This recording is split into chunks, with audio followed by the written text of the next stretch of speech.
Have you ever wondered how network devices communicate, how they share vital information with each other? In the world of networking, there's a protocol that makes this possible. It's called the Simple Network Management Protocol, or SNMP for short. SNMP is a protocol used for managing devices on IP networks. It's used by network administrators to monitor and control network performance, find and solve network issues, and plan for network growth. It's like the language your network devices use to communicate and work together. Now, how can you enable SNMP on your network devices? It's a process that requires a few steps, but don't worry, it's not as complicated as it sounds. First, you need to access the device you want to manage. This could be a router, a switch, or any other device on your network. Once you've logged into the device, you need to navigate to the SNMP settings. The exact location of these settings can vary depending on the device, but they're typically found in the management or network settings. Once you've found the SNMP settings, it's time to enable the protocol.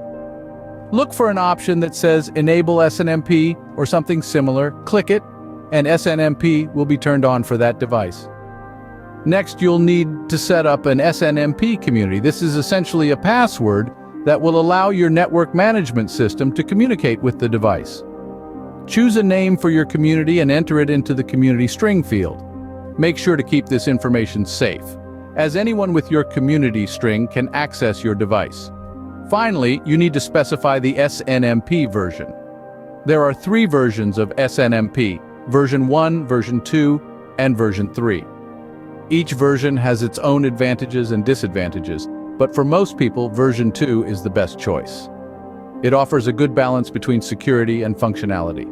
Once you have selected the version, save your settings, and you're done. Your device is now ready to communicate with your network management system using SNMP. So let's recap.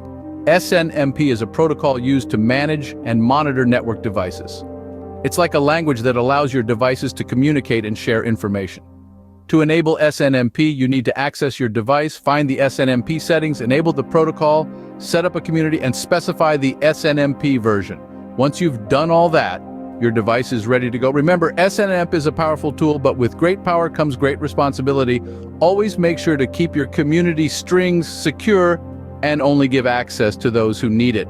So, next time you're wondering how your network devices are communicating, remember the Simple Network Management Protocol. It's the unsung hero of your network, keeping everything running smoothly and efficiently. That's it for today. Keep exploring, keep learning, and keep making your network the best it can be.